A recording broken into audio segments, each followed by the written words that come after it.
ಎಲ್ಲರಿಗೂ ಶುಭೋದಯ ಸ್ನೇಹಿತರೆ. ಈ ದಿನ ನಾವು ಶಿರಾದಿಂದ ಧರ್ಮಸ್ಥಳದವರೆಗೆ ಸೈಕಲಲ್ಲಿ ಪ್ರಯಾಣ ಬೆಳೆಸ್ತಾ ಇದ್ದೀವಿ.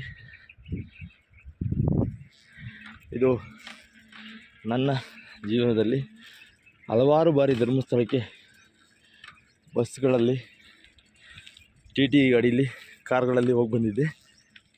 ಈ ಸಾರಿ ಶಿವರಾತ್ರಿ ಹಬ್ಬದ ಪ್ರಯುಕ್ತ ವಿಶೇಷವಾಗಿ ಹೋಗಿ ಬರೋಣ ಅಂತಂದು ಹೇಳ್ಬಿಟ್ಟು ಭಾಳ ದಿನದಿಂದ ಕನಸಿತ್ತು. ಈ ಬಾರಿ ಜೀನಿ ಕಂಪ್ನಿಯ ಮಾಲೀಕರು ದಿಲೀಪ್ ಅಣ್ಣವರು ಸಹ ಅವ್ರ ಟೀಮ್ ಹೊರಟಿತ್ತು. ಹಾಗೆ ನಾವು ಸಹ ಅವ್ರಿಗೆ ಕರೆ ಮಾಡಿ ಕೇಳಿದ್ವಿ, ಬನ್ನಿ ಅಂತ ಹೇಳಿದ್ರು. ಅದಕ್ಕೆ ಅವ್ರ ಒಟ್ಟೊಟ್ಟಿಗೆ ನಾವು ಸಹ ಈ ದಿನ ಧರ್ಮಸ್ಥಳಕ್ಕೆ ಸೈಕಲ್ನಲ್ಲಿ ಪ್ರಯಾಣ ಬೆಳೆಸ್ತಾ ಇದ್ದೀವಿ. ಕ್ಷಣದ ವಿಡಿಯೋಗಳನ್ನು ಅಪ್ಲೋಡ್ ಮಾಡ್ತಾ ಇರ್ತೀನಿ.